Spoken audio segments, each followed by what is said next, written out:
je vous propose que l'on débute cette conférence maintenant. Conférence qui vous est proposée ce soir jusqu'à 22 heures. Alors c'est une configuration un petit peu étonnante d'être comme ça en ligne, de parler à un écran, tout en sachant que nous sommes plus d'une centaine, 113, 114 pour le moment. Alors j'ai prévu une introduction dans laquelle je vais surtout vous rappeler quelques moyens d'utiliser les Zoom et d'avoir des interactions. Et puis je passerai la parole à Isabelle Dapremont, conférencière, et puis à Sophie Chartrand pour vous parler pendant à peu près 1 heure sur ce sujet. Excusez-moi, je suis en deuil. Alors nous nous retrouvons sur Zoom. Je vais vous proposer dans quelques instants une première question pour savoir d'où vous venez. Nous aurons aussi dans ce Zoom, vous avez probablement sur votre écran Q et R, qui est un moyen de poser des questions. Je vois que déjà 7 questions ont été posées, ou 7 commentaires. Alors, c'est très bien. Et ça va nous permettre au fur et à mesure de prendre en compte vos questions et puis de les reformuler, de les rassembler ou de vous répondre en privé, mais plutôt dans une deuxième partie. Pour ma part, je me présente très rapidement, je m'appelle Jérôme de Dinechin, je suis président d'Estimam International depuis cet été et j'ai découvert l'approche de Jean Montbourquette il y a 8 ans, 7 ans, 8 ans, dans un séminaire, un atelier sur l'ombre que j'ai beaucoup apprécié et qui m'a ensuite donné envie d'approfondir. Je suis dans la vie coach, j'accompagne beaucoup de gens en développement personnel ou professionnel et très heureux de pouvoir vous accueillir tous. Nous sommes 118 pour le moment sur cette conférence. Pour le sujet de ce soir, je vais partager mon écran rapidement. Conférence qui est sur le thème « Excusez-moi, je suis en deuil », qui est justement le titre d'un livre qu'Isabelle a coécrit avec Jean Montbourquette sur cette question difficilement abordée dans notre société du deuil. Et Sophie Chartrand va co-animer, participer également à peut-être aux réponses aux questions. Sophie Chartrand est au Québec, nous sommes loin les uns des autres. Elle est spécialisée sur ce deuil, elle avait fait son mémoire sur ce thème et j'aurai l'occasion d'y revenir. Elle a dirigé pendant plus d'une dizaine d'années la maison Montbourquette à Montréal.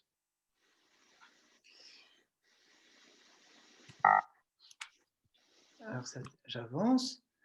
Nous nous référons beaucoup à Jean Montbourquette. Jean Montbourquette a été prêtre et docteur en psychologie et il a beaucoup travaillé sur une approche articulée entre ce domaine psychologique et ce domaine spirituel.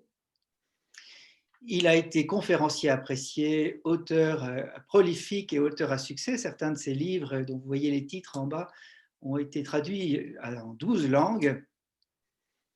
Et son premier thème a été justement le thème du deuil dans sa propre découverte de sa mission personnelle et de ce qu'il souhaitait faire de sa vie et partager au plus grand nombre.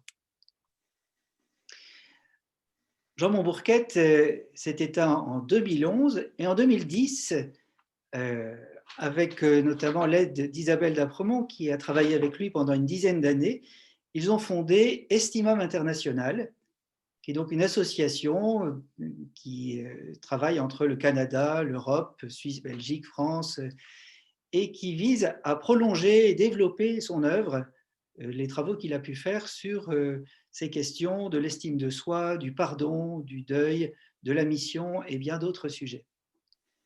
Estimam International développe, promeut, construit des ateliers, forme des animateurs de manière à rendre accessible au plus grand nombre un parcours de développement et de croissance personnelle qui articule justement mieux qu'on ne le fait souvent, ces questions du psychologique et ces questions du spirituel. Et aujourd'hui, l'une des actions principales d'Estimam International, c'est l'école Jean Montbourquette, une école qui forme et accrédite des animateurs pour les différents thèmes que je viens d'évoquer. Il y a déjà une trentaine d'animateurs qui donnent des ateliers et proposent vraiment à qui veut d'expérimenter ces différentes stratégies de croissance personnelle. Il y en a autant qui sont en formation. On en est à la 3e promotion française pour le moment. Donc, une association qui est jeune, qui est en développement et dont on espère qu'elle va bien grandir pour le profit de tous.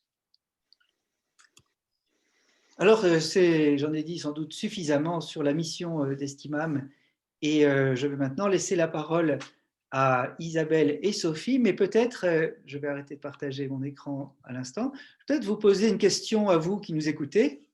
Nous sommes maintenant 120. Première question, c'est quand on se rencontre, on est toujours heureux de se retrouver, et j'aimerais bien vous demander, mais en vraiment 15 secondes, d'où vous êtes, d'où est-ce que vous nous suivez?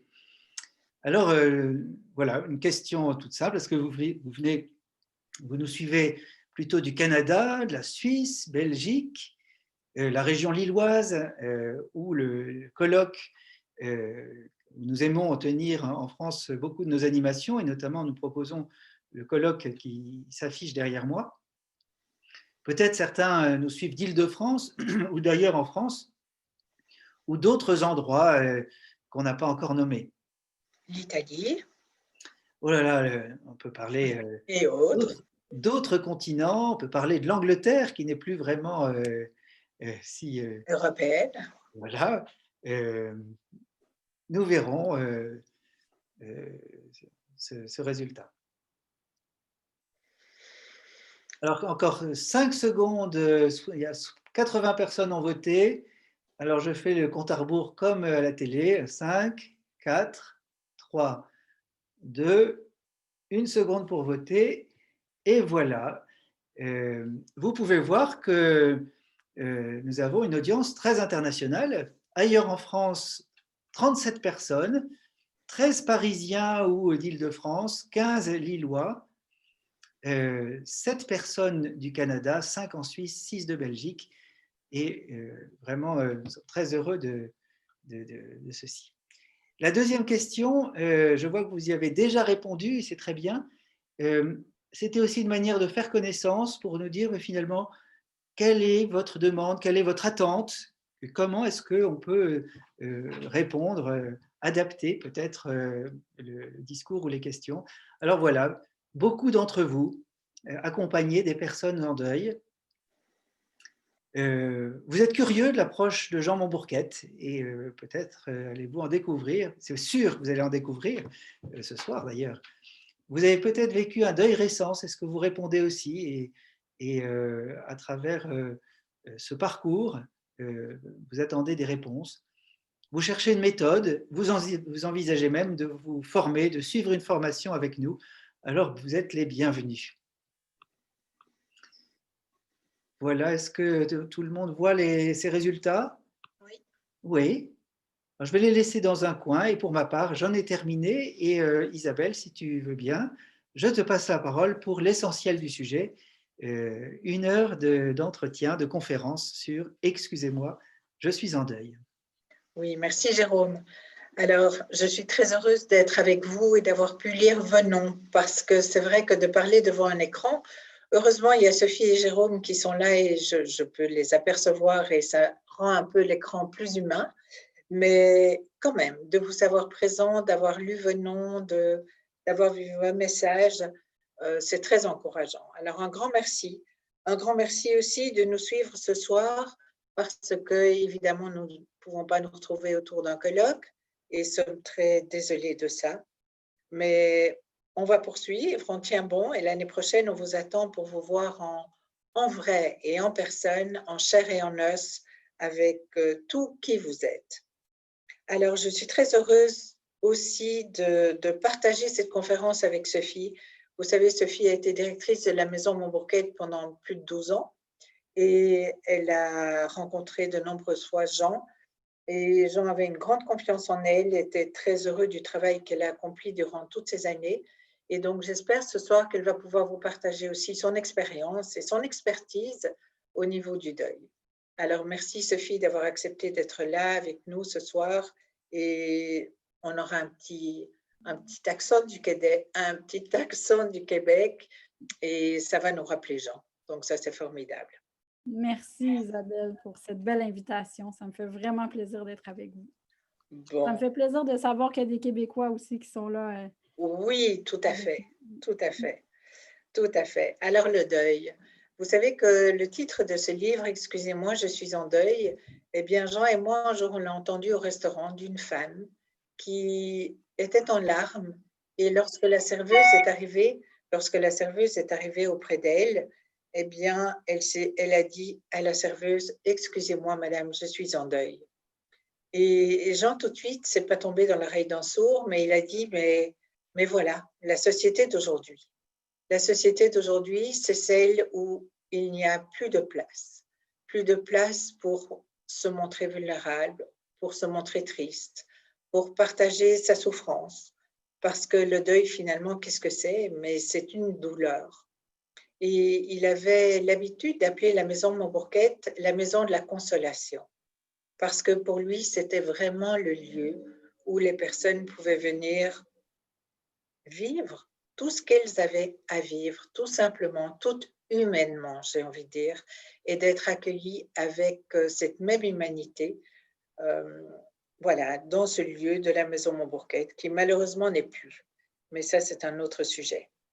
Alors, bon, on disait bien souvent aussi, mais vous savez, une société qui ne fait plus ses deuils est une société qui est en perte d'âme. C'est-à-dire, c'est une société qui s'appauvrit.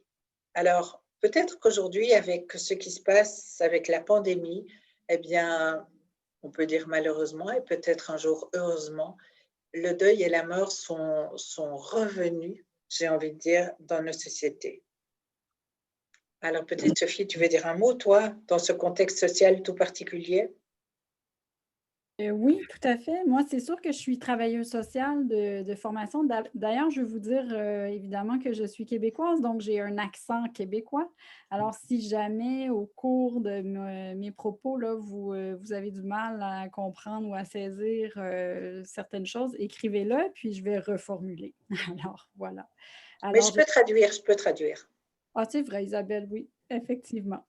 Donc, moi, je suis travailleuse sociale de formation. Chez vous, c'est assistante sociale. Et effectivement, j'ai fait ma maîtrise, moi, sur le deuil. Donc, le deuil est un processus très individuel, hein. C'est une expérience très intime, très psychologique. Mais comme travailleuse sociale, j'ai toujours eu l'intérêt de voir comment on traite le deuil dans notre société, hein. Et Jean Montbourquette aussi, on a justement, vous avez, Isabelle et Jean ont écrit un livre sur le sujet et à quel point que la mort et le deuil sont des sujets tabous. À quel point on a une illusion d'immortalité. Évidemment que nous sommes tous mortels, hein, c'est une réalité que personne ne peut échapper, mais on vit avec cette impression d'immortalité. Et heureusement, peut-être c'est une des bonnes choses en ce moment avec la pandémie. Il y a peu de bonnes choses, mais celle-ci, elle est là. On parle davantage de la mort et du deuil. Dans les médias, dans les réseaux sociaux, etc. Donc, non pas que le deuil n'existait pas avant, que la mort n'existait pas, hein. Moi, je trouve ça drôle. À chaque jour au Québec, dans les nouvelles, ils nous rapportent le nombre de décès suite à la COVID. Mais avant, on mourait aussi. Là, on meurt encore de d'autres choses, hein. Donc, c'est vraiment, mais ça parle du déni qui entoure la mort et comment la société influence le vécu des endeuillés. Parce que quand on vit dans une société qui nie la mort, évidemment, notre expérience comme endeuillé peut être influencée par ce regard-là. Isabelle parlait des valeurs. On a des valeurs sociales où il y a la culture du bonheur, le bien-être, et évidemment que tout ce qui a trait à la souffrance, il y a une pression sociale à écourter le deuil. Et souvent, les personnes en deuil se sentent justement non reconnues, ont l'impression que les gens, ils se sentent isolés, ils n'ont pas l'impression d'être légitimés et entendus dans leur deuil. Il faut rapidement, on vit dans une société où il faut rapidement passer à autre chose. Et c'est ça qui est malheureux, parce que le deuil n'est pas une maladie et le deuil nécessite du temps, hein. C'est le temps de vivre le deuil c'est un rythme qui est propre à chacun, mais c'est clairement à l'encontre du rythme expéditif de notre société. Donc, voilà, je trouve ça très important aujourd'hui, et ça parle de votre intérêt aussi, mais de prendre ce temps-là, de prendre le temps ensemble, de parler de la mort et du deuil. Et d'ailleurs, je crois qu'en France, hein, il y a une initiative dont l'or fait partie, se réconcilier avec la mort, donc justement pour sensibiliser davantage à la réalité de la mort et du deuil. Donc, voilà. Et Alors, Joanne, oui. juste ajouter que quand on parle du temps, hein, le temps de vivre le deuil, Joanne de Montigny, qui est une psychologue québécoise assez reconnue au Québec au niveau des soins palliatifs, elle a écrit Le deuil en 4 temps. Donc, que ça prendre le temps pour assimiler la perte, hein, ça prend du temps de sortir du choc. Puis Isabelle va en parler un petit peu plus tard, justement, des étapes que M. Montbourquette a développées, mais prendre le temps d'assimiler la perte, prendre le temps de traverser la souffrance, de traverser la douleur. Le deuil est égal à douleur, donc c'est sûr que vivre cette expérience, c'est vraiment de prendre le temps de traverser cette douleur. Puis il y a tout un temps après pour s'adapter à la vie sans l'autre. Et souvent, ben, cette première année, hein, suivant le décès, ben, c'est justement marqué de toutes les premières fois sans l'autre. Donc, la personne en deuil doit s'adapter à la vie sans l'autre et tout le temps par la suite pour se reconstruire. Donc, voilà. C'est important. Alors, oui, merci Sophie. Alors, c'est vrai, qu'est-ce qu'on entend par deuil? Vous savez que deuil, ça vient du mot français, du mot latin plutôt, qui veut dire dolor, c'est-à-dire faire sa douleur. Faire son deuil, c'est véritablement faire sa douleur. On verra que le deuil, c'est un processus, c'est-à-dire qu'il y a le moment de l'annonce. Hein, on va parler du deuil ici, on va surtout parler du deuil d'une personne, mais on rencontre plein de deuils différents ou plein de pertes au cours de sa vie. On peut parler de la perte de son travail, la perte de sa réputation, la perte d'amis, la perte, toutes sortes de pertes qui sont soit prévisibles ou soit imprévisibles, mais on va toujours entrer dans ce même processus. C'est-à-dire qu'il y a un processus psychique qui est en fait naturel et qui va s'enclencher à l'annonce de ces pertes. Et ça a un début et ça a surtout une fin. J'aime insister sur ce fait, c'est qu'un deuil a toujours une fin. Il y aura une transformation, on sortira différent à la suite de son deuil, mais on sortira grandi. C'est pourquoi Jean Montbourquet a appelé son livre « Aimer, perdre et grandir ». Et voilà, quand on entre là-dedans, eh bien, on verra qu'on va pénétrer, c'est véritablement un travail d'intériorité, on va entrer au-dedans de soi pour aller à la rencontre de ce qu'il s'y passe. Et donc, c'est une ouverture, petit à petit, une ouverture qu'on va faire tranquillement, chacun à son rythme, parce que chacun a un rythme différent. Et ça va être très différent entre le mode d'attachement, parce que vous savez que nous sommes des êtres d'attachement.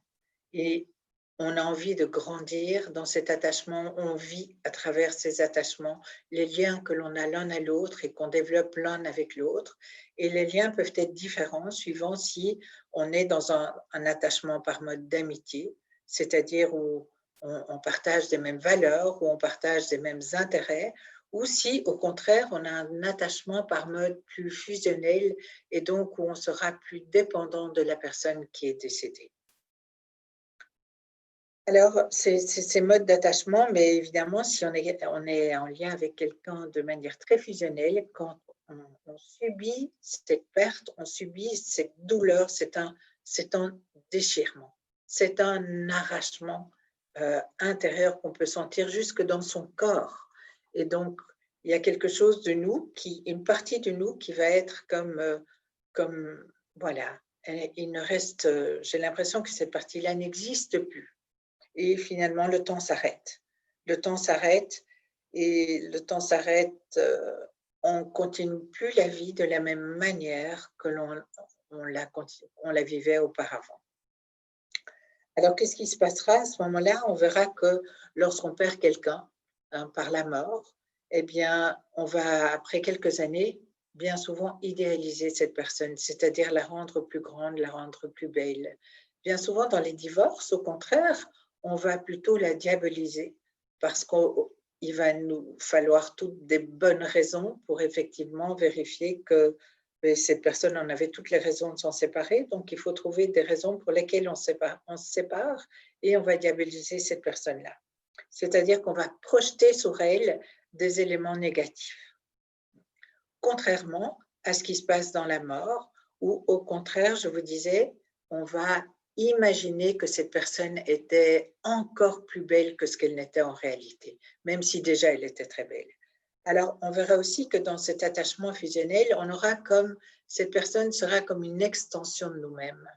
Il y aura des parties de nous, donc cette projection, ce qu'on a voulu pour elle. Je donne un exemple, j'aime donner cet exemple-là, et puis après je te laisse la parole, Sophie, mais c'est véritablement de se poser la question, mais cette personne, c'était qui pour moi? C'était qui? Et quand vous accompagnez des personnes en deuil, c'est véritablement la question à poser. Mais cette personne que tu as perdue, c'était qui pour toi? Qu'est-ce qu'elle représentait pour toi? Et à partir de là, on va pouvoir réaliser qu'il y a un deuil primaire, c'est-à-dire oui, je peux perdre mon père, ma mère, mon conjoint, mon mari, ma femme, un enfant, mais c'est plus que ça. Non seulement je perds cette personne-là, mais en plus de ça, je perds ce qu'elle représentait. Si ma mère représentait la femme à qui je pouvais confier mes enfants, eh bien, je perds non seulement ma mère, mais je perds la gardienne de mes enfants.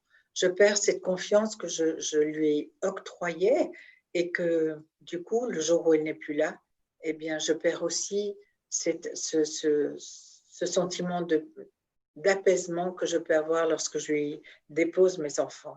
Donc, c'est tout cet ensemble-là qu'il faut regarder pour réaliser la gravité d'un deuil. Parce que la gravité du deuil va dépendre de l'attachement que j'ai avec cette personne-là. Sophie, tu veux poursuivre? Oui, tout à fait. Donc, est-ce que ça va? Vous m'entendez? Oui, cette blessure d'attachement. Oui, d'accord. Vous m'entendez? J'ai comme entendu de l'interférence dans le son. Donc oui, le deuil est fonction du lien qui nous unit au défunt et aussi le temps que ça va me prendre pour m'adapter, hein. Comme tu dis, Isabelle, si je perds ma mère, qui était ma mère, ma confidente, la gardienne de mes enfants, c'était elle qui venait m'aider à la maison, faire des petits plats, etc., bien clairement que l'adaptation va prendre du temps aussi, hein. Donc, c'est vraiment important quand on est en deuil je vois qu'il y en a plusieurs là, qui sont en deuil, de cultiver la patience et la bienveillance à votre égard. Que vous soyez en deuil ou que vous connaissez des gens qui sont en deuil, hein, cette bienveillance et cette patience. Et bon, c'est le principal facteur, hein, qui va déterminer la gravité du deuil, c'est le lien, mais il y a certains autres facteurs aussi qui vont influencer ce deuil-là, c'est-à-dire ma personnalité. Qui suis-je comme personne? Est-ce que j'ai vécu des deuils dans le passé? Comment j'ai vécu ces deuils du passé? Parce que si justement j'ai fait preuve de déni ou j'ai pas voulu, j'ai mis ça sous le tapis parce que la souffrance était trop grande, c'est possible que le deuil actuel réactive des deuils non résolus du passé. Donc, qui suis-je comme personne, les expériences que j'ai vécues, les ressources qui m'habitent, les ressources intérieures qui m'habitent pour m'aider à vivre les pertes, les difficultés que je vis actuellement. Il y a aussi toutes les circonstances qui entourent le décès qui vont avoir un impact sur le deuil. Donc, est-ce que c'est une mort traumatique? Est-ce que c'est une mort subite? Et parenthèse, je peux vous faire un partage personnel. Moi, j'ai vécu le décès de ma mère qui est décédée subitement d'une rupture d'anévrisme au cerveau. Donc, aucune préparation. J'ai salué ma mère le matin et mon père m'appelle dans le cours de la journée pour me dire que ma mère était à l'hôpital. Elle n'était jamais allée à l'hôpital de sa vie, à part pour l'accouchement. Et puis, ben voilà, elle est décédée en quelques secondes, rupture d'anévrisme. C'est sûr que ces circonstances-là vont influencer le deuil. Pour ma part, le choc a été très grand. Et la période, justement, avant de réaliser la permanence de la perte et avant de réaliser la réalité du décès, ça m'a pris du temps. Hein. Donc, clairement que les morts traumatiques aussi, est-ce que c'est un suicide, c'est un assassinat? Donc, tout ça va jouer sur le déroulement du deuil. Est-ce que aussi c'est un deuil qui est médiatisé? Est-ce qu'il y a des démarches judiciaires en cours? Tout ça va faire en sorte que ça va avoir un impact. Comment ont été vécus aussi les derniers moments? Comment ont été vécus les derniers moments au chevet de mon défunt? Est-ce que j'ai eu l'occasion de lui dire au revoir? Beaucoup, moi, j'accompagne des gens en cabinet privé, puis ils sont pris avec les derniers au revoir qui n'ont pas eu lieu. Hein, et c'est important de pouvoir les adresser, de pouvoir reprendre ça, même si on a été peut-être privé de certains moments. Et je pense entre autres à la pandémie actuellement. Je crois que de l'autre côté de l'océan, c'est la même chose. Hein, c'est mondial, là, mais avec les mesures sanitaires en place, ben, il y a des gens qui ont été privés d'accompagner leurs proches dans leur dernier souffle. Et ça, c'est terrible et ça amène des émotions, des sentiments plus complexes. Et un autre facteur qui influence le deuil aussi, c'est l'importance du réseau social. Clairement que ça aussi, avec la pandémie, les gens vivent plus de solitude, d'isolement, on est privé du lien social. Et le deuil est une blessure d'attachement. Donc, c'est avec le lien, c'est avec la présence des autres. Puis je vous ai dit tout à l'heure que j'ai fait une maîtrise sur le deuil et particulièrement sur l'importance de l'intervention de groupe en contexte de deuil. Et Jean Montbourquette, il croyait beaucoup au groupe de soutien, justement, en l'importance de se solidariser, l'importance de l'entraide, de vivre ensemble et de pouvoir être entendu dans cette souffrance qu'on traverse. Donc, les gens qui sont très seuls, très isolés, qui n'ont personne à qui parler, c'est important de faire appel à des lignes d'écoute, à des associations, justement, surtout quand le réseau n'est pas très soutenant autour. Puis des fois, le réseau, il est présent, mais il encourage rapidement à tourner la page puis à passer à autre chose. Donc, d'où l'importance d'être à l'écoute des personnes en deuil. Mhm. Alors, on verra effectivement, comme dit Sophie, cette blessure d'attachement, mais elle va aussi se guérir par la communauté. Et au jour d'aujourd'hui, mais un des fléaux, et surtout en pandémie, mais c'est justement cette communauté n'est pas là. Il n'y a personne autour de nous.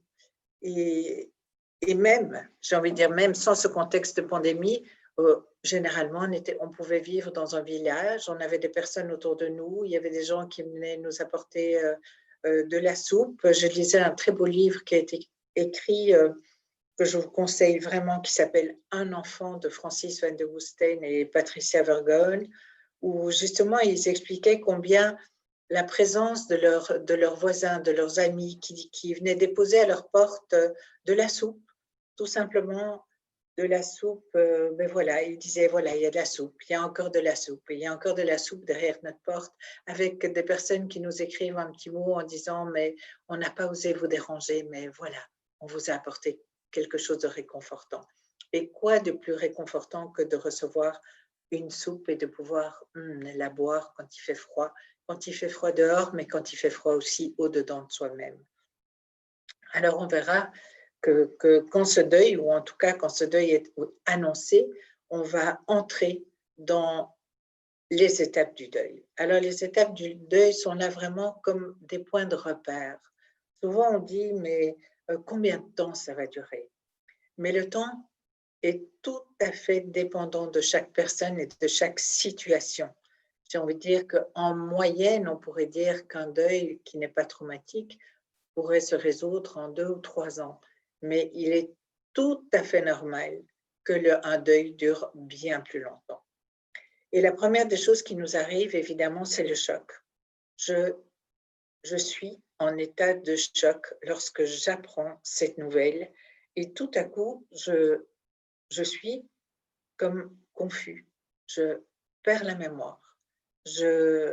Par moment, je vais avoir même la certitude que la personne qui est partie est présente d'une manière ou d'une autre. C'est-à-dire que tous mes sens vont être plus perceptibles aux choses qui se passent et bien souvent aux choses du monde invisible.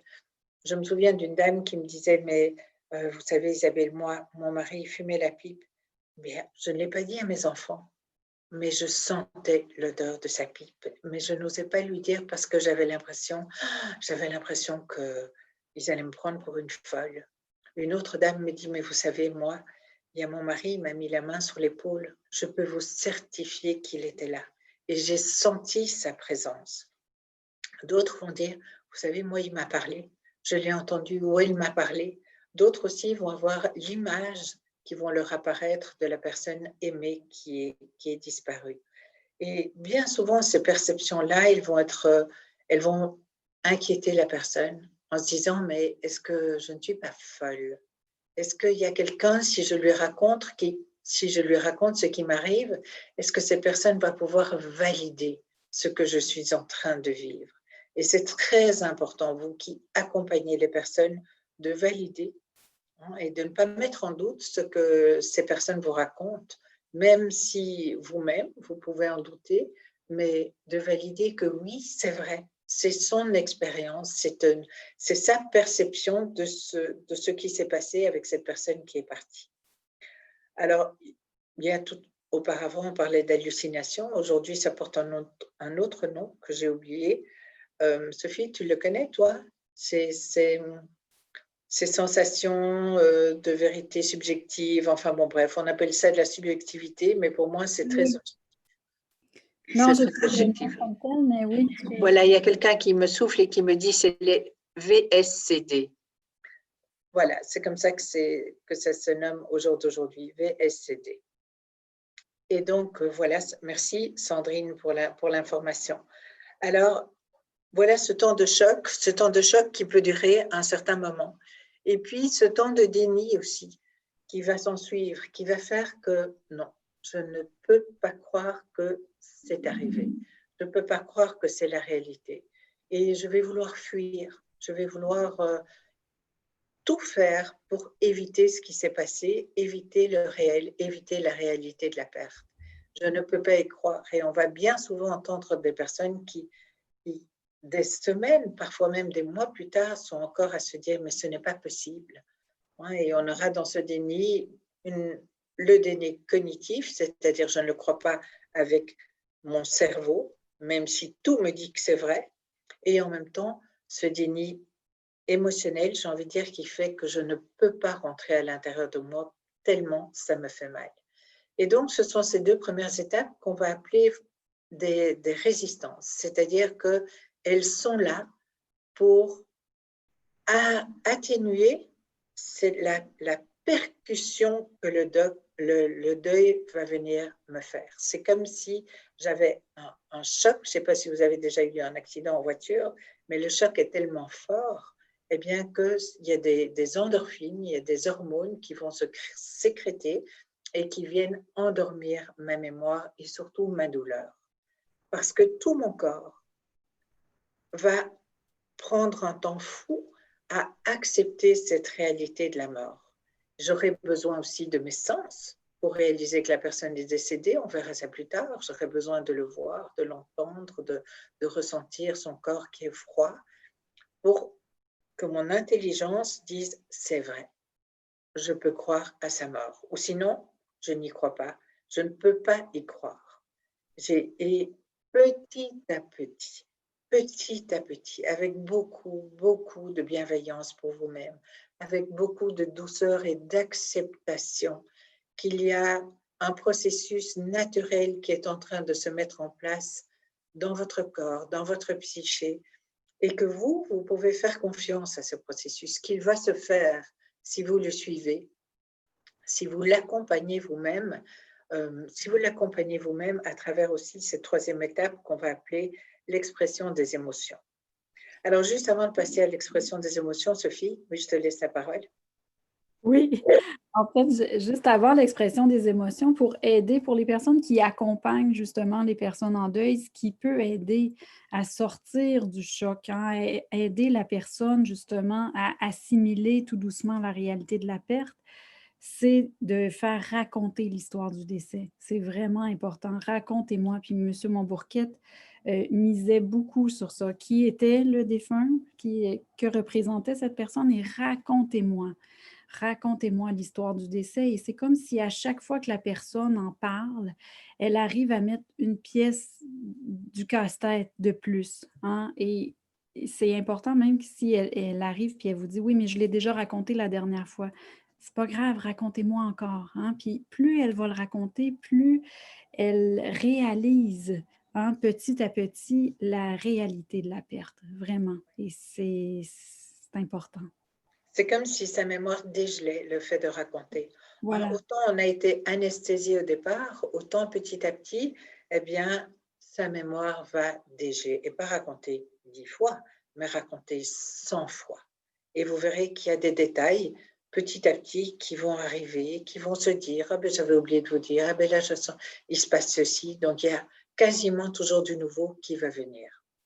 Isabelle et Sophie, il y a des questions qui peuvent être envoyées sur la fin, mais je vois dans ce qui apparaît le deuil d'un conjoint, d'un mari qui a abandonné, ou le deuil d'un enfant. Ça s'applique bien aussi le même processus à ces cas-là? Tout à fait. C'est toujours le même processus. La seule chose qui va changer, en fait, c'est le lien. C'est le lien que l'on aura évidemment avec un enfant, mais évidemment, il ne faut pas demander, comme disait Sophie, tout dépend du traumatisme qui s'est fait au départ et du lien d'attachement. Évidemment, plus c'est brutal, plus c'est difficile à intégrer, plus c'est difficile à vivre et plus de temps ça va prendre. Est-ce que tu es d'accord avec ça, Sophie? Tout à fait. Oui, plus le temps. Mais c'est sûr qu'on ne va pas demander à une mère qui a perdu son enfant ou à une femme dont le mari s'est suicidé de manière brutale, on ne va pas leur demander de sourire après un an. Ces personnes-là, elles sont toujours dans ce temps d'arrêt parce que finalement le temps s'arrête. Dans ce temps d'arrêt où eh bien, le monde continue à vivre, mais elles ne sont plus dans ce monde qui vit, elles sont dans un autre monde. Et c'est ça qui est tellement important pour les personnes qui les entourent. Les personnes qui les entourent, elles voudraient tellement qu'elles aillent plus vite, qu'elles guérissent, qu'elles soient de nouveau de bonne humeur. Eh bien non, ce n'est pas possible. Ce n'est pas possible. Il faut laisser le temps au temps et le temps de soigner et le temps surtout de raconter. Et peut-être voilà, et se faire accompagner par des associations qui aident les personnes à avancer dans leur deuil. Alors, on aura évidemment tout ce moment de choc, de déni et évidemment ce carrousel des émotions, c'est-à-dire la personne va se sentir tellement ambivalente parce qu'elle va être envahie par toutes sortes d'émotions qui ne se ressemblent pas. Donc, bien sûr, la fatigue, bien sûr, l'anxiété. Comment je vais pouvoir vivre? Comment je vais continuer à vivre après, après ce deuil que je viens de rencontrer? Est-ce que je vais vivre de la colère, bien entendu, de la révolte, je vais être fâchée. Il y aura des moments où je serai aussi, me sentirai coupable. Pourquoi je n'ai pas fait ça? Pourquoi je n'ai pas vu que j'avais une tumeur à tel endroit? Il avait une tumeur à tel endroit, j'aurais dû lui dire. Et toutes des accusations que l'on va se porter à soi-même et qui vont faire que petit à petit, je vais entrer dans des moments dépressifs parce que je vais m'accuser de ne pas avoir été à la hauteur. Il y aura aussi… Oui, Sophie dit? Isabelle, j'ajoute que dans les émotions, justement, cette phase du deuil, c'est vraiment une phase de désorganisation, hein, où la personne a l'impression de ne pas être comme d'habitude.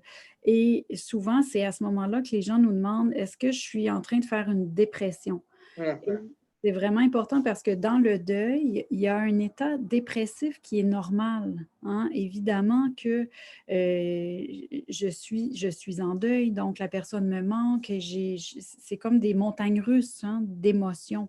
Alors, clairement qu'il faut tolérer un certain vécu dépressif qui est normal. Ça ne veut pas dire que je fais une dépression. Il y a certaines personnes qui vont devoir justement, quand ça se chronicise dans le temps, d'aller consulter un médecin, mais pour la majorité, hein, c'est d'accueillir ces émotions-là. C'est vraiment de les accueillir. Tout à fait. Et oui, et ça ne nécessite pas, pardon, une médication. Hein, bien souvent, on va vouloir donner des antidépresseurs, mais ça ne sert à rien pour la personne. Hein, enfin, certaines personnes, oui, peut-être, mais si elles ont des difficultés de dormir, de s'alimenter, etc. Mais ça ne va pas soigner leur deuil. Hein, ça va peut-être retarder le processus de deuil, mais ça ne va pas vraiment les soigner. Et c'est d'accueillir qu'il y a des moments, effectivement, où on est, comme dit Sophie, comme dans des vagues. Il y a des vagues qui vont et qui viennent, et puis il y a des moments où on va bien, et puis on régresse. Et c'est d'accepter ces moments de régression dans le processus de deuil qui va faire que, tiens, quelques temps plus tard, oui, on retrouve un peu plus d'énergie. Parce qu'évidemment, un deuil est extrêmement fatigant.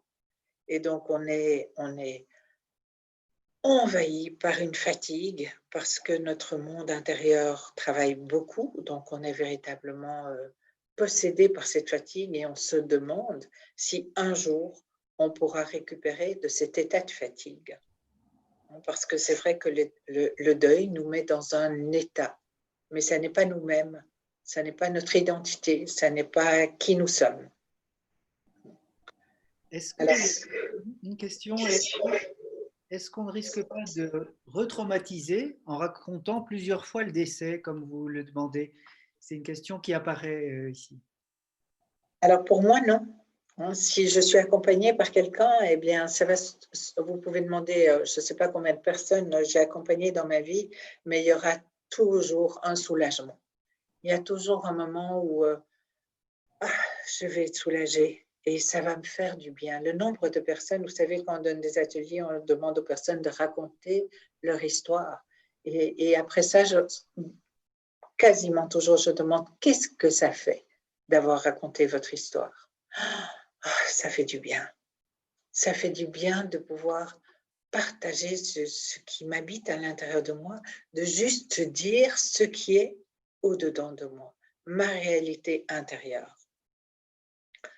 Alors, on verra que dans ces émotions-là, eh bien, il y aura aussi parfois un sentiment de libération. On n'osera pas toujours l'exprimer, mais il est évident que si je vois la personne que j'aime qui souffre, eh bien, il y aura un moment où je serai libérée par sa mort, même si je n'ose pas le dire. Mais c'est très dur de voir quelqu'un souffrir et de la voir mourir, c'est aussi comme si quelque chose, on n'était plus responsable de cette relation-là et elle apporte une libération intérieure. C'est important de donner l'espace aux personnes pour qu'elles puissent nommer ce sentiment de libération. Et puis ensuite, il y aura comme une acceptation qui va se faire, un début d'acceptation, un début de vie à l'intérieur qui tout à coup va jaillir au-dedans de la personne et qui va faire que est-ce que c'est possible que tout à coup, je sois heureuse d'aller voir une amie, mais vraiment heureuse? Est-ce que c'est possible que je m'octroie ce temps de bonheur? Est-ce que j'ai le droit de m'offrir ce temps-là? Est-ce que j'ai le droit d'être heureuse alors que, en fait, je devrais être en deuil? Est-ce que je peux éprouver ce plaisir que j'ai d'aller partager un moment de loisir avec des amis, d'aller jouer aux cartes? Est-ce que tout à coup, j'entends le chant des oiseaux, le printemps qui jaillit, et ça me donne comme une nouvelle sensation de bien-être? Mais oui, j'ai le droit et vous avez le droit de vivre ce temps-là, de vivre ce bonheur-là ou ce plaisir un petit peu arraché à votre tristesse parce que vous avez le droit de prendre des congés de votre deuil.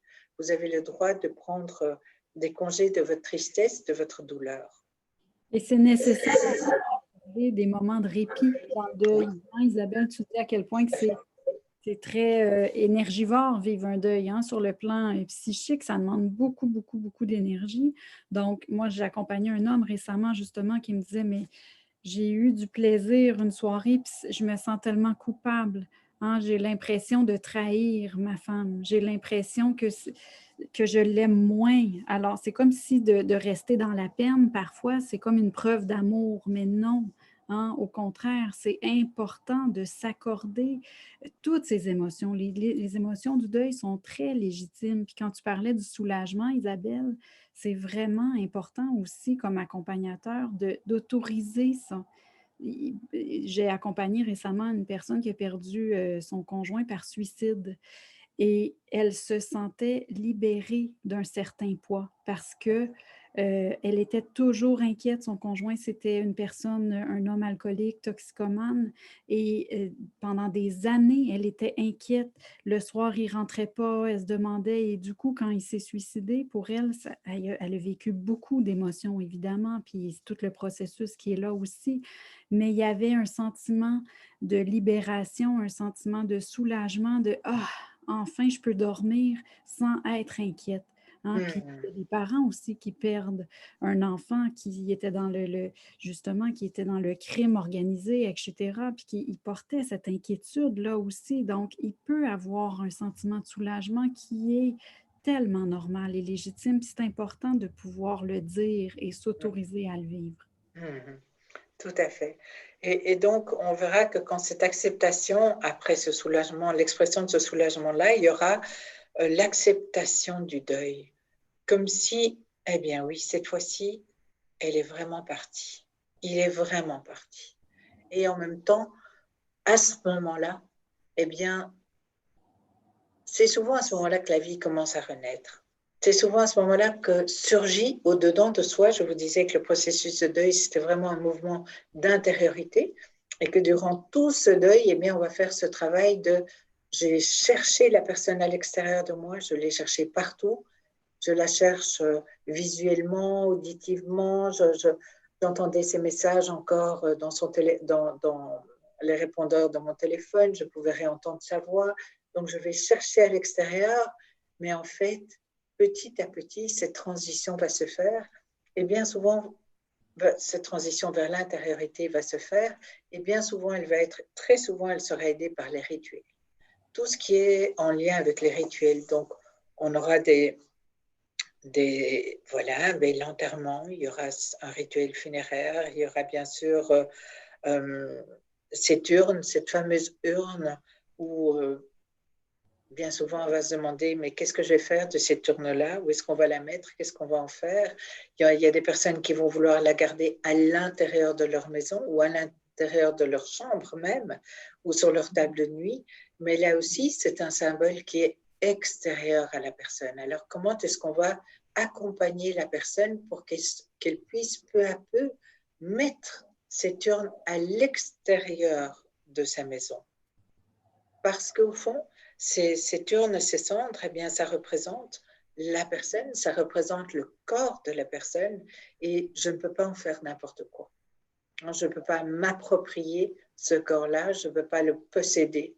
Non, ça appartient à la personne et moi j'ai besoin, en tout cas j'invite beaucoup les personnes à trouver un lieu de sépulture où je pourrais venir revoir cette personne-là, où je pourrais lui exprimer tout ce qui me reste sur le cœur. Parce que une des tâches, j'ai envie de dire, du deuil, un des travaux du deuil qui va rester à faire, eh bien, ça va être de dire à la personne tout ce qui me reste sur le cœur, tout ce qui n'a pas encore été dit, pour que je puisse être libérée, dit peut-être avec admiration, ce que j'ai admiré chez elle, mais aussi tout ce qui me reste de difficile à l'intérieur de moi et que j'aimerais lui hurler au visage parce qu'au fond, je me suis sentie abandonnée et que c'est pas juste d'être abandonnée par l'autre, où je suis avec tous des problèmes sans nom, peut-être administratifs, peut-être financiers, peut-être qui vont rendre la tâche du deuil plus compliquée encore, mais j'ai besoin de pouvoir sortir et nommer ce qui est au-dedans de moi pour m'en libérer, non pas pour le plaisir de le faire, parce que faire son deuil, on ne fait pas pour le plaisir, mais on va entrer dans ce processus de deuil parce qu'on veut risquer d'aimer encore. Est-ce que tu es d'accord, Sophie? Absolument. Alors, De bien pouvoir sûr. s'attacher à nous. Oui, c'est ça, de pouvoir s'attacher à nouveau. Alors, je vois une dame qui m'a posé une question demandant si j'ai bien compris, est-ce qu'on peut préparer un deuil. Alors bien sûr, il va y avoir des deuils qui vont être anticipés, c'est-à-dire on va réaliser qu'une personne va décéder ou va mourir, et petit à petit, on va commencer déjà à prendre conscience qu'elle va partir, qu'elle va s'en aller, et peu à peu, ça va préparer mon esprit en voyant cette personne qui s'éteint, elle, eh bien moi aussi, de me préparer à ce qu'elle s'en aille, de dire aussi, peut-être pas tout haut, mais de dire aussi, de se dire à l'intérieur ce qu'on aimerait lui dire. Et déjà, tous ces faits-là, toutes ces expressions-là, eh bien, vont favoriser le déclenchement du processus de deuil. Sophie, tu veux ajouter quelque chose? Non, ça va, c'est complet. Ok. Alors aussi, peut-être aussi des tâches qui nous incombent lorsqu'on traverse un deuil, ça va être de se libérer des objets qui appartenaient à la personne, de ses vêtements, des photos, parce que bien souvent, on a besoin de mettre des photos de la personne qui est décédée, mais là aussi, c'est garder ces photos à l'extérieur, mais petit à petit, faire que oui, il reste une ou deux photos éventuellement, mais que notre maison ne soit pas tapissée par les photos de personnes qui sont décédées. Alors, on verra aussi que lorsque ces émotions ont été exprimées, lorsque ces tâches ont été remplies, il y a un moment où, à l'intérieur de moi, il y a, je vous disais, il y a quelque chose de l'ordre de la vie.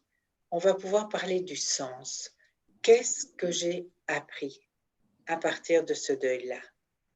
Parce que ce deuil-là m'a complètement désorganisée, j'ai envie de dire, déstructurée. Je ne me reconnais plus. Je ne sais plus qui je suis, comment je vais continuer à vivre, ce que j'ai à faire dans la vie. Et à ce moment-là, il y a des éléments qui vont venir du dedans. Et voilà, je crois que c'est véritablement, moi, ce qui m'a marqué chez mon Bourquet, c'est ce travail sur le sens. Parce que très tôt dans ma jeunesse, j'ai perdu, comme certains le savent, d'abord mon père au mois d'avril, j'avais 11 ans.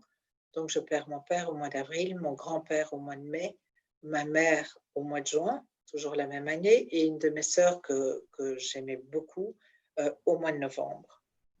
Et pour moi, ça a été véritablement voilà, mon monde s'écroule, mon monde entier s'écroule, je n'ai plus de repères, ni affectifs, ni véritablement solides. Après ça, quelques années plus tard, j'ai à quitter ma maison, la maison où je vivais avec mes parents.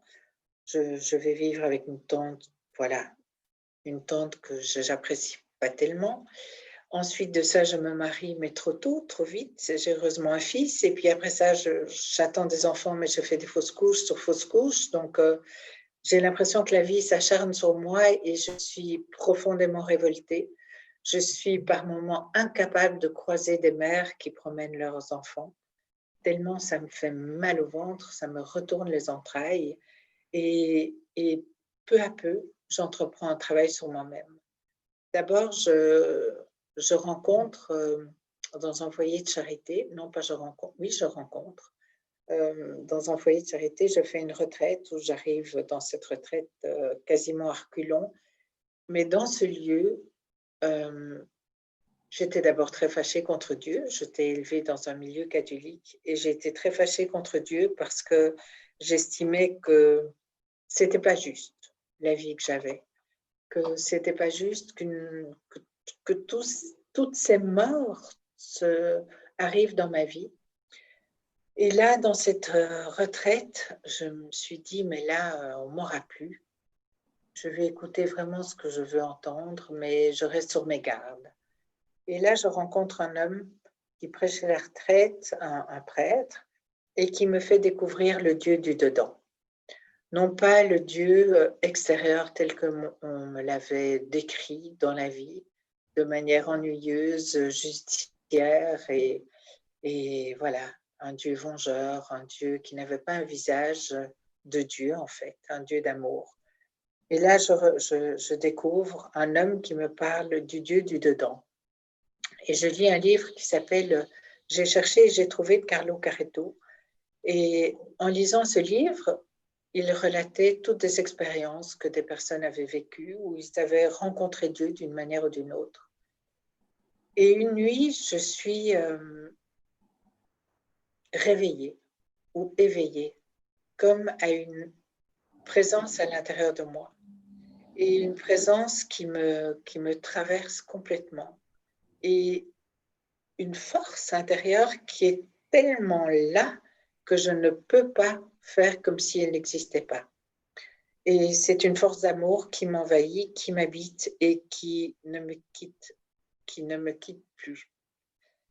Et ma vie change, j'ai 33 ans, ma vie change du tout au tout. J'entreprends un travail sur moi d'abord et puis j'entreprends l'accompagnement de personnes en deuil parce que j'avais envie de comprendre ce qui se passait, ce que c'était que mourir.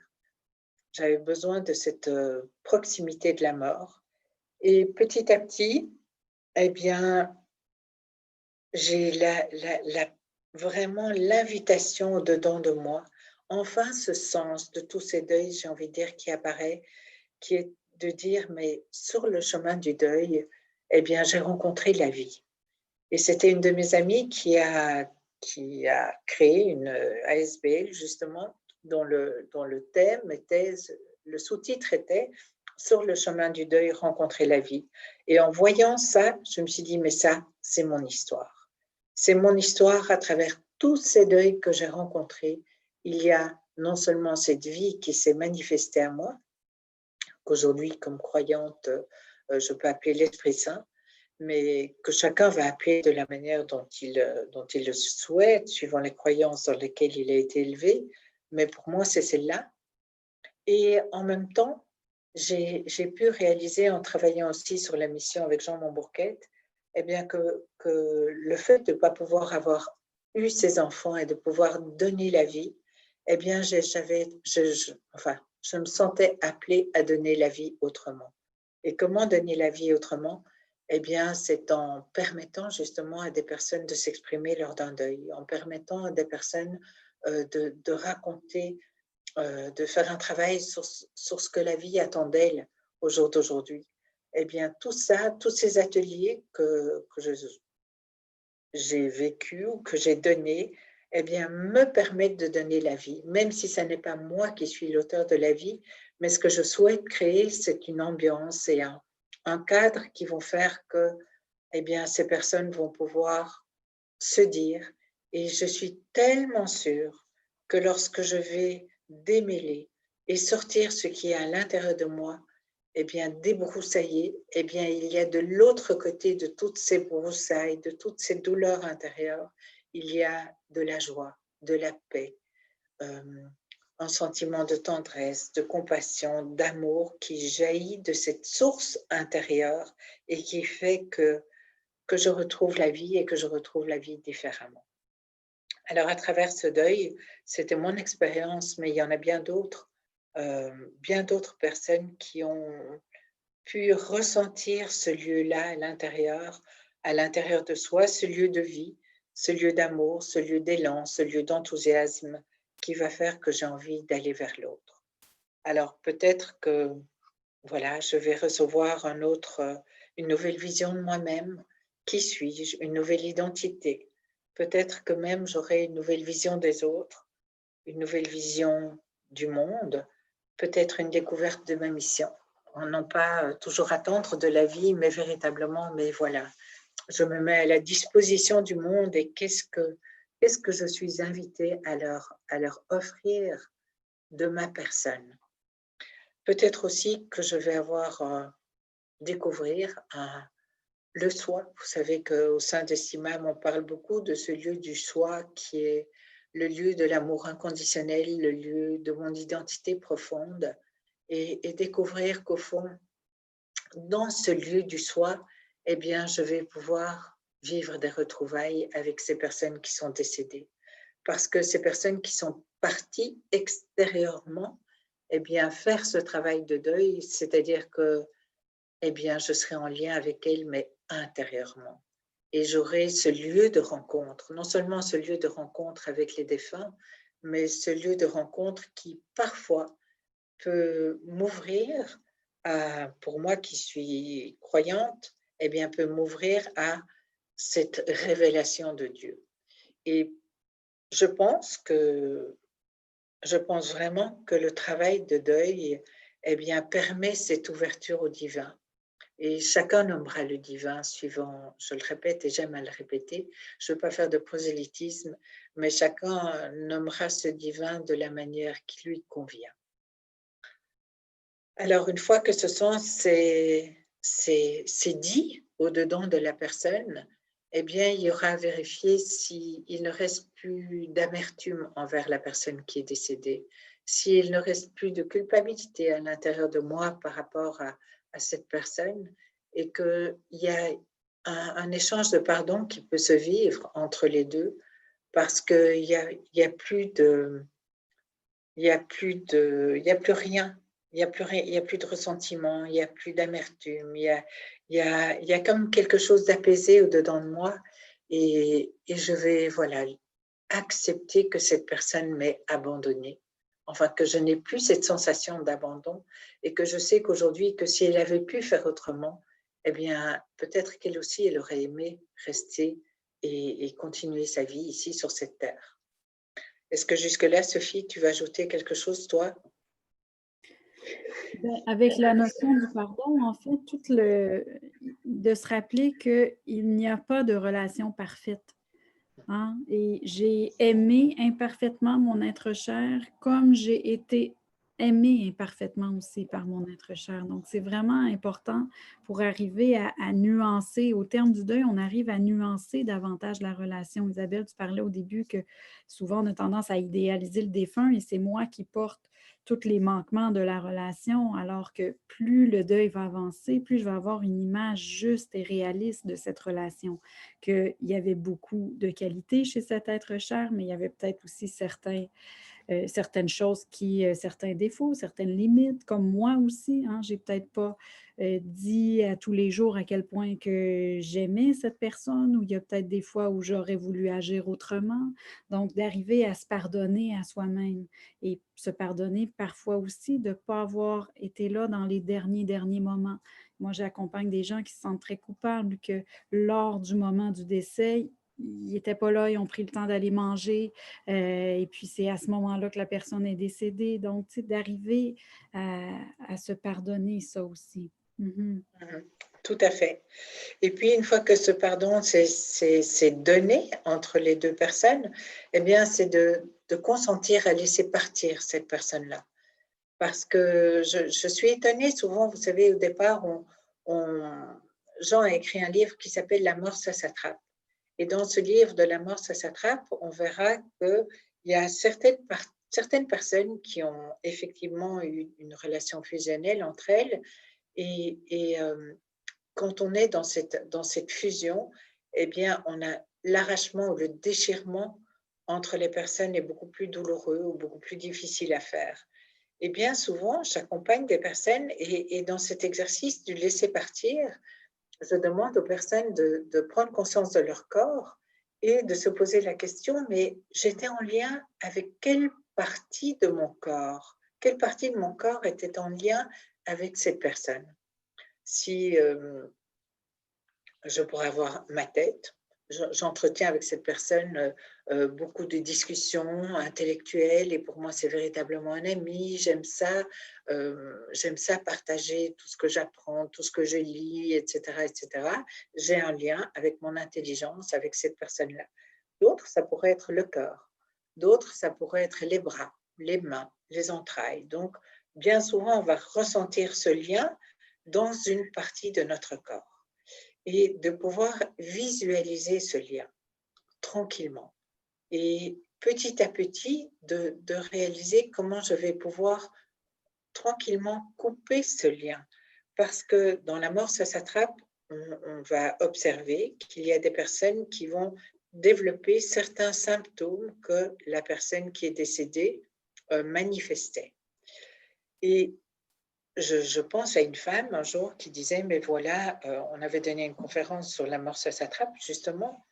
Et cette femme est sortie de la salle de conférence et est venue nous dire, mais vous ne savez pas ce que vous m'avez soulagée dans votre conférence parce que j'ai compris ce qui arrivait à ma fille. Figurez-vous que mon mari a eu un cancer de l'estomac et ma fille, quelques mois plus tard, a commencé à développer les mêmes symptômes que son père, à tel point qu'elle ne pouvait plus aller en classe, elle ne pouvait plus avoir une vie sociale normale parce qu'elle vomissait. Elle vomissait et elle était tellement mal qu'elle devait rester à la maison. Et Jean lui a dit, mais est-ce que ta fille aimait son père? Elle dit, oh, elle adorait son père. Elle adorait son père, c'était son Dieu. Elle avait 15 ans, cette fille. Et alors, Jean lui dit, mais vous savez, la seule manière, c'est de lui faire vivre la mort symbolique, c'est-à-dire de lui faire revivre la mort que son père a vécue et la faire mourir d'une certaine manière pour qu'à un moment donné, elle réalise qu'elle n'est pas son père. Parce quand il y a quelqu'un qui décède, vous observerez, vous avez observé, eh bien, c'est que la personne a envie de mourir. Il y a comme une forme de fidélité que l'on va développer vis-à-vis de la personne qui est décédée et on voudra mourir comme elle est morte. On voudra mourir. Moi, je me souviens quand j'étais adolescente, je voulais souffrir comme mes parents avaient souffert. Je voulais mourir comme ils étaient morts. Donc, c'était très étrange. Je me souviens, mes parents étaient des fumeurs. Et à 14-15 ans, j'étais assise sur la fenêtre de ma chambre et je fumais des cigarettes que je trouvais immondes parce que je voulais mourir comme ils étaient morts. Et c'est comme s'il y avait quelque chose d'incompréhensible qui se passe à l'intérieur de nous, mais qui nous pousse à cet instinct de mort qui fait que je veux le rejoindre. Ce serait tellement plus facile. Je voudrais tellement vivre comme ils ont vécu, souffrir comme ils ont souffert et finalement mourir. Et c'est quelque chose qui, dans cette pulsion de mort qui nous habite, mais qui est commune, je pense, à beaucoup de personnes qui ont ce lien fusionnel. Alors voilà, c'est cette mort symbolique, c'est comment on va aider une personne à mourir de la même manière. Imaginer comment elle est morte, ce qu'elle s'est dit, comment elle a vu, comment elle imagine mourir, on va imaginer les paroles que cette personne s'est dit, etc., etc. Et puis enfin, Sophie, tu veux ajouter avant que je passe à l'héritage?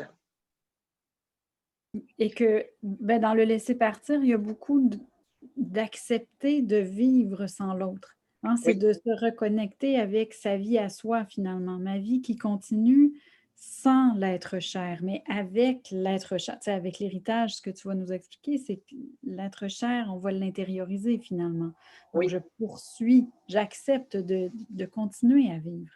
Mhm. c'est ça. Et donc, dans l'héritage, qui est aussi propre à mon bourquette, c'est véritablement de dire, mais cette personne que j'ai aimée, cette personne que j'ai tellement admirée dans ma vie et qui aujourd'hui n'est plus, eh bien, qu'est-ce que j'ai aimé chez elle?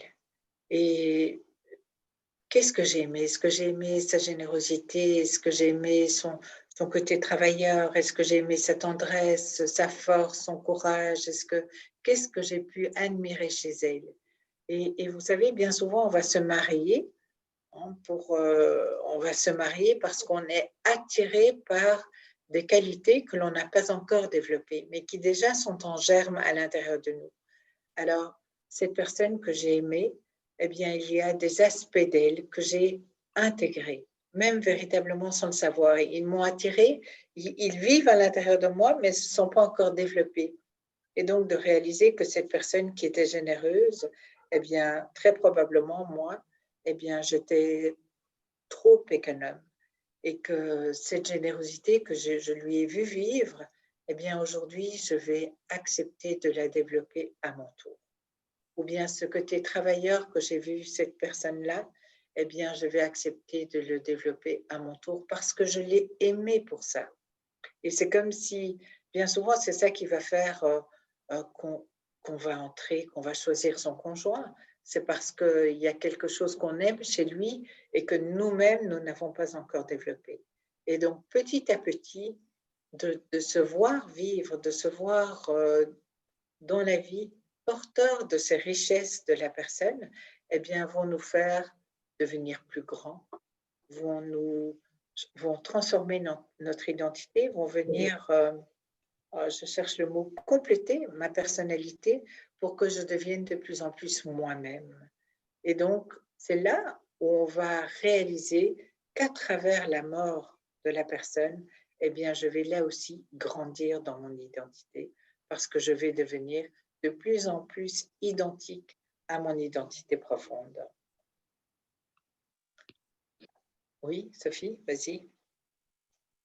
Il y a un papa qui a perdu son fils qui s'appelle Richard Cummings. Il a écrit un livre qui s'appelle « Michael, mon fils ». Et dans le sous-titre, c'est très beau, c'est très touchant. Ça parle de l'héritage. Il dit « Tout ce que j'ai appris avec toi me permet maintenant de vivre sans toi ». Et pour moi, c'est ça aussi, l'héritage. Puis, si tu me permets, Isabelle, je vais citer Jean Monbourquette. Bien sûr. Qui nous dit « Si tu poursuis ton deuil jusqu'à la prise de possession de ton héritage, tu seras habité d'une nouvelle présence, reconnaissable à la joie, à la paix et à la liberté qu'elle suscite en toi. » C'est ça. Donc, clairement qu'au terme du deuil, hein, il y a ça. Il y a qu'on réinvestit à nouveau la vie. On est capable, on est en paix avec l'être cher. On est capable d'investir de nouveaux liens. Il y a un regain d'énergie qui est là. Hein, on retrouve un nouvel état d'équilibre. Donc, tout ça nous indique qu'on arrive au terme du deuil aussi. Voilà. Et la nécessité aussi de célébrer la fin d'un deuil. On a le droit de dire socialement, mon deuil est fini. J'ai vécu une profonde transformation intérieure et cette fois, mon deuil est fini. J'en ai pris tout l'héritage et je vais vivre autrement. Il y aura quelque chose de nouveau dans ma vie. Ce ne sera plus jamais pareil. Alors, voilà, j'espère que vous avoir apporté, je ne sais pas quoi, des réponses à vos questions. Si vous avez des questions, Jérôme est là pour nous les partager ou vous de les poser en écrivant. Il y en a déjà quelques-unes qui arrivent à la suite de cette présentation des 9 étapes du deuil pour Jean Monbourquette. Et notamment, alors si on fait un peu dans l'ordre, une personne qui prend conscience en vous écoutant qu'elle a nié le deuil de son père qui remonte à des années et des années. Qu'est-ce qu'il faut faire? Une autre question. Alors, je vais répondre à cette question-là, peut-être, Jérôme? Oui, alors vous savez, un deuil, c'est de le raconter. Vraiment, j'inviterais cette personne à le raconter parce que votre corps, il a véritablement, il n'a rien oublié. Il n'a rien oublié, donc tout est là.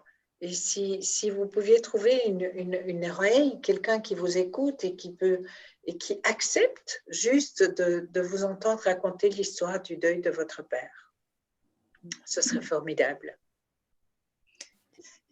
Et il y a un médecin, Patrick Vinet, en soins palliatifs, qui a dit un jour « Toute souffrance qui se dit commence à guérir ». Voilà. Donc, peu importe le temps, peu importe. Hein, c'est vraiment important de dire cette souffrance et de raconter. Et je pense qu'il y avait une question au niveau de est-ce que justement le fait de raconter, doit-on raconter l'histoire du décès? On doit raconter beaucoup de choses. Hein. Dans le deuil, c'est de prendre le temps de raconter l'histoire de la relation, qui était cette personne pour moi, d'oser justement partager des photos, de refaire l'histoire. Hein. Donc, de raconter l'histoire de la relation, de raconter l'histoire du décès, de raconter comment je vais aujourd'hui. Hein, comment ça se passe? C'est quoi les impacts de cette perte dans ma vie? Donc, tout ça est à raconter. Absolument, absolument. Une autre question, une autre question sur le deuil d'une absence, le deuil d'un enfant qu'on n'a pas eu, le deuil d'une espérance qu'on n'a pas eu, le deuil d'un travail qu'on n'a pas eu. Et finalement, il n'y a pas de fait générateur, il n'y a pas le choc du début. Mais qu'est-ce qui est similaire là-dedans? Oui, alors c'est vrai, c'est qu'est-ce que j'aurais aimé et que je n'ai pas. Qu'est-ce que ça m'aurait donné si j'avais eu un enfant? Qu'est-ce que j'aurais aimé vivre avec cet enfant-là? Et donc, c'est faire le deuil de qu'est-ce que cet enfant aurait représenté pour moi et qu'aujourd'hui, mais je ne peux pas avoir et je n'aurai jamais peut-être. Et donc, c'est d'accepter que finalement, mais ça n'est pas lieu. Et puis, certaines aussi qu'à un moment donné, il y aura quelque chose qui va venir de nouveau. Une autre question, est-ce qu'on est bien d'accord qu'il ne faut pas forcer la personne à raconter quand elle est sous le choc? Non, non, mais on peut l'inviter. Hein, mais l'inviter, parle-moi de ça, mais restez surtout très descriptif. Moi, j'invite souvent les personnes qui accompagnent des autres en deuil. Il ne s'agit pas de demander, mais qu'est-ce que tu sens? Moi, pour moi, c'est terrible. Ça me donne juste envie de m'enfuir quand on me pose cette question. Mais demandez-lui, mais comment ça s'est passé? Ah bon? Comment tu as appris qu'il était décédé? Est-ce qu'il y a quelqu'un qui t'a téléphoné? Mais restez extérieur à la personne. C'est le plus beau cadeau que vous puissiez lui faire. Une question sur l'étape 6, hein, qui est l'échange des pardons, sur lequel vous êtes passé dans le déroulé. Est-ce que, comment faire le deuil de ce qu'on n'a pas pu dire à la personne défunte, peut-être des secrets, peut-être des choses si importantes, et l'instant est passé et c'est perdu. Alors que faire? Je ne le retrouverai pas. J'ai perdu, c'est vrai, mais comment je peux réparer? Comment je peux restaurer?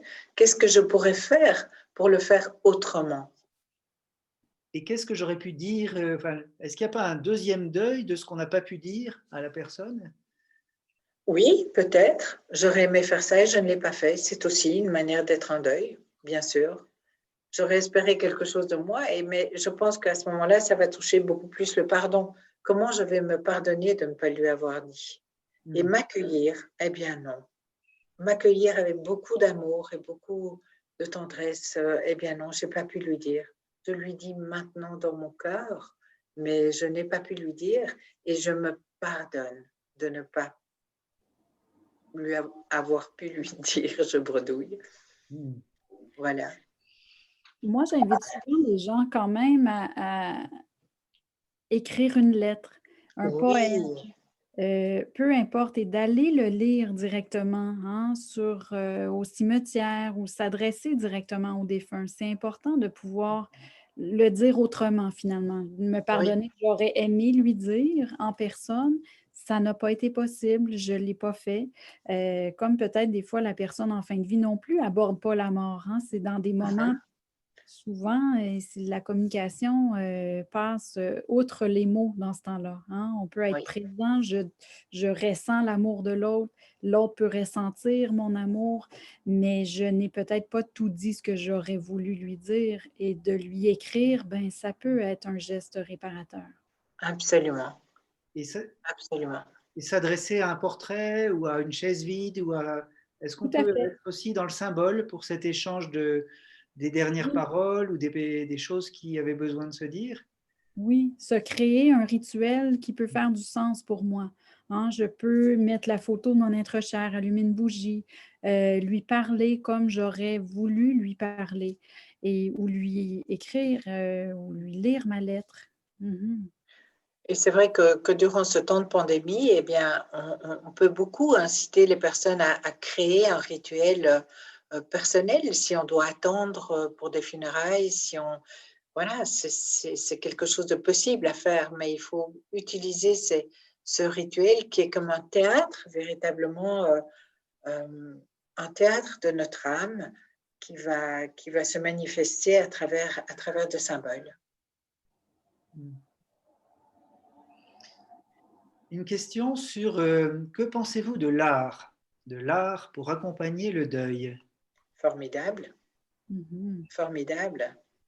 Il y a différentes formes d'expression, hein. L'expression, Oui, c'est pas juste à travers la parole. Il y a des gens, justement, qui vont être capables d'exprimer leurs émotions à travers l'art, à travers la musique, peu importe les façons, mais c'est vraiment important de trouver son propre moyen d'expression. Puis nous, à la Maison Montbourquette, à l'époque, maintenant elle est fermée, mais on avait développé des groupes, différents types de groupes, des groupes d'art-thérapie, des groupes d'écriture, des groupes musicothérapie. de musicothérapie, effectivement.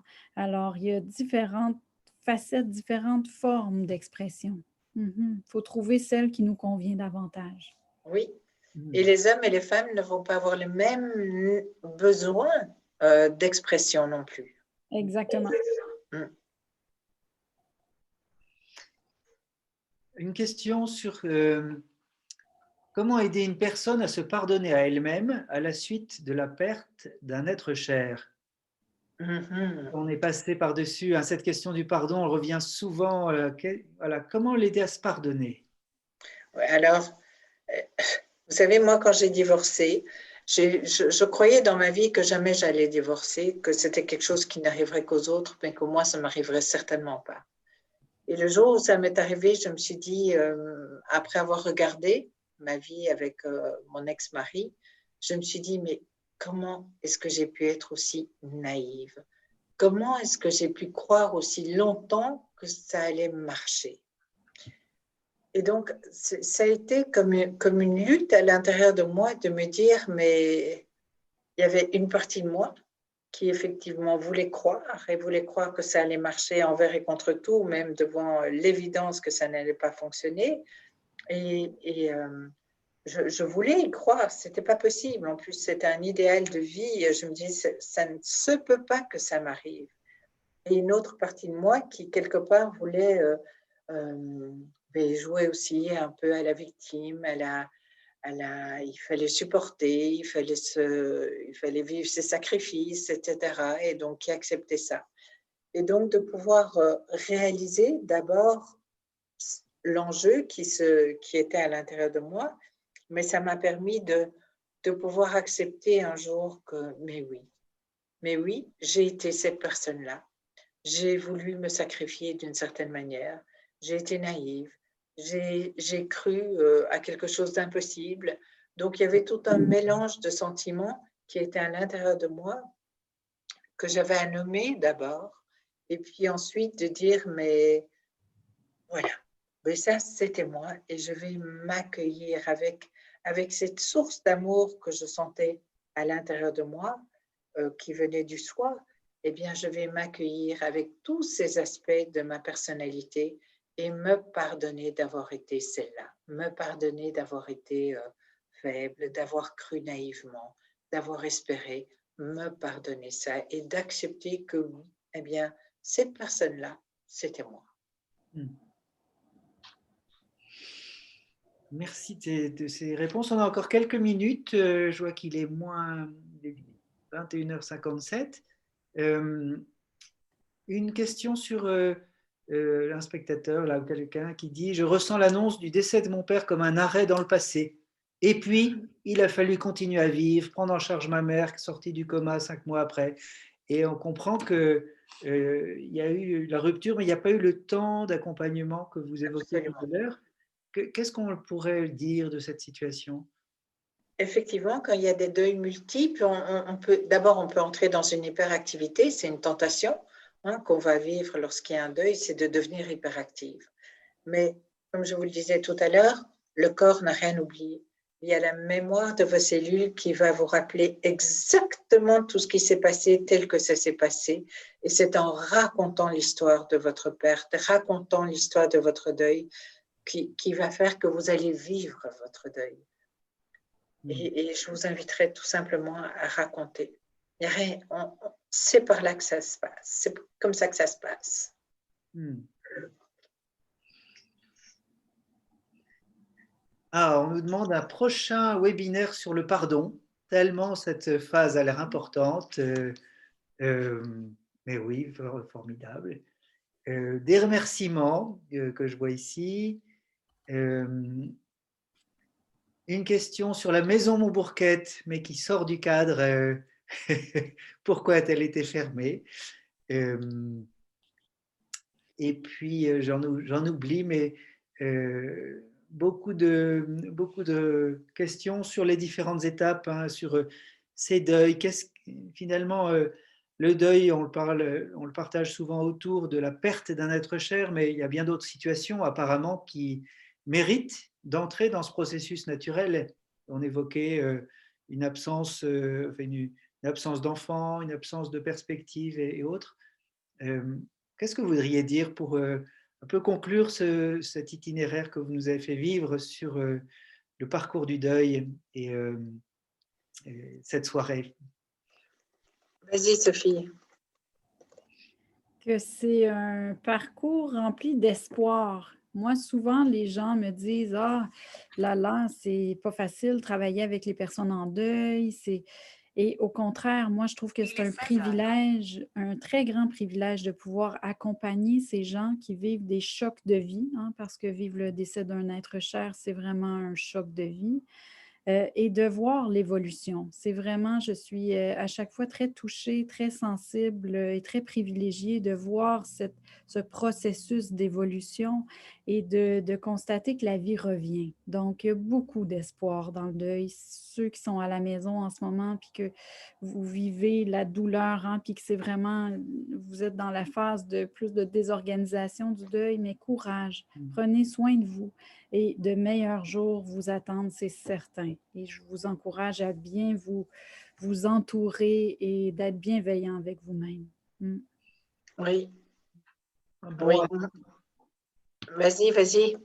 je voulais juste vous remercier, toi Isabelle, tout spécialement, Sophie du Canada, de nous avoir évoqué ce sujet. Dans les commentaires, je vois beaucoup de commentaires très tournés vers des remerciements pour ce témoignage et ce vécu dont vous parlez.